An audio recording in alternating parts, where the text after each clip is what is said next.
guys, it's Nikki from Love Dirt. Welcome back to another video. Today I thought I would go around our garden and show you what kind of bugs and pests are annoying us at the moment.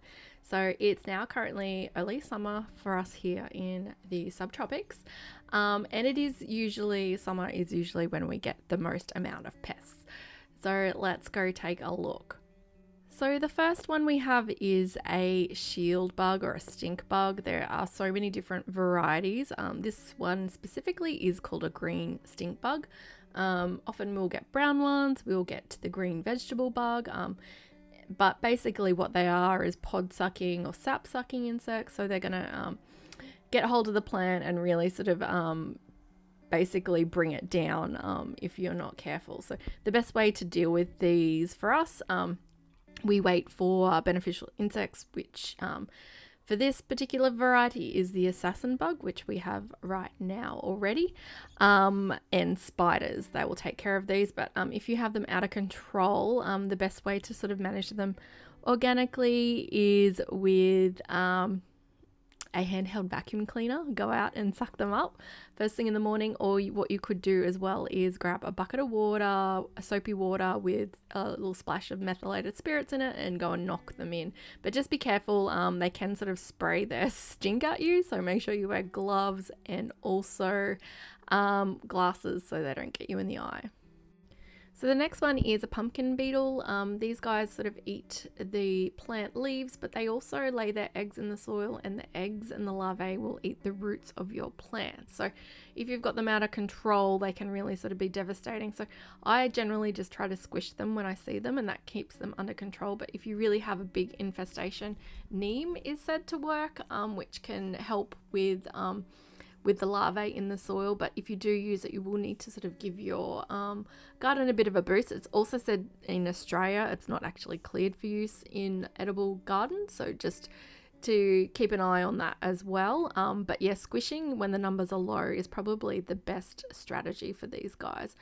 They do come in just plain orange, but they kind of just look like elongated ladybugs. Now this one is a brown bean bug, so it is a pod sucking insect. So we find this a lot on our pigeon peas and snake beans when they're in full swing. Again, it's the same as the stink bugs. There's no sort of real natural spray or anything that you can use. You just kind of need to just knock them into a bucket of soapy water. That's what I usually do with these guys when they're out of control. But yeah, they're sort of only just starting to appear now, early summer. So bean flies are a problem for our beans here in summer. The only thing we can really do is net and protect.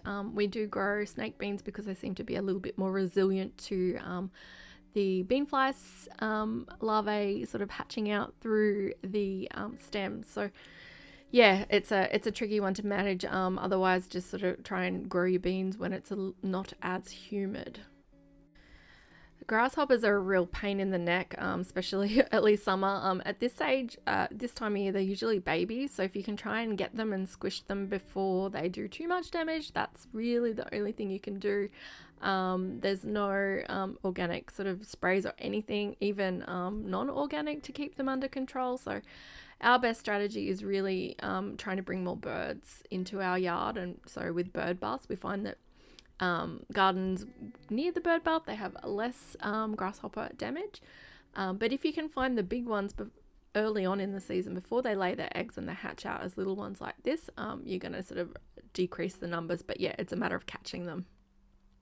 So not all ladybugs are great. This one's a 28 spot ladybug. It's also called, I think, potato beetle as well. So you'll find this on your zucchinis and potatoes and tomatoes, and they leave quite a distinct little pattern where they've been. So that's kind of a good indication of how you can tell a good one between a bad one.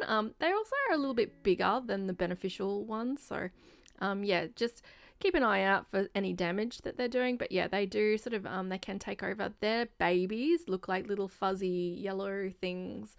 And you'll see those on the underside. They probably do more damage than the adults. But yeah, all I do for these is I squish them when I see them, and any eggs that I might see on underside of leaves, I squish those too. So cabbage moths don't really worry me too much. They do a lot of damage if you can't get control of them pretty early on, but I usually just scale back on the brassicas over the summer months anyway, because they don't really thrive. But what I do is I just go check and I squish any eggs and do inspections on them. You can get sprays that will handle the bacterial sprays, Nature's Way Dipple, which can help if you've got a really bad problem with them, and also exclusion nets work really well. The one caterpillar that does really annoy me is the cluster caterpillar. So they make this sort of webbing inside brassicas, and once they sort of take hold, they kind of wipe out the whole plant, so you can't just sort of pick them off. Again, this is Nature's Way Dipple will handle these, but usually this is a reason why I scale back with the brassicas over summer. So one that affects our eggplants is a flea beetle, and you can see the damage that it has done here on our eggplant. They do, I think, affect potatoes and also tomatoes, but mostly we see them on our eggplant. Usually I squish them when I see them just to keep the numbers under control. This one is really sort of taken hold here because this plant has been really neglected and the soil needs a bit of a top up. So it's just a matter of getting the soil really healthy, and that will help keep these ones under control, and just squishing them when I see them. So we get a lot of mites here, the two-spotted mite, spider mite. They really affect our beans and capsicums as well. They usually kind of disappear once the humidity really sets in, and then we only really see them in abundance when it is quite dry. So you can increase your humidity to get them to move on, but again, it's just sort of a seasonal thing for us. We just sort of let them do their thing, and eventually they disappear. So the other main one that we have at the moment is fruit fly. So Queensland fruit fly and cucumber fruit fly are the main ones that we get here. I did record a video exclusively on how to deal with that, but basically it's a holistic approach of really managing them with exclusion nets and protein baits, and making sure that we clean up after all of our affected fruit appropriately. So I'll link to that above, and you can go check out that video for more details. And probably one of our most annoying pests, which is one I'm still trying to get a handle on, is rats. So they took out the majority of our pineapples this year, which I'm not happy about. Thanks so much for watching. I hope you found this helpful. I'll probably do some more as I come across some more bugs in our garden as the season progresses. But if you haven't already, please give us a thumbs up, like and subscribe, and we'll see you guys next time.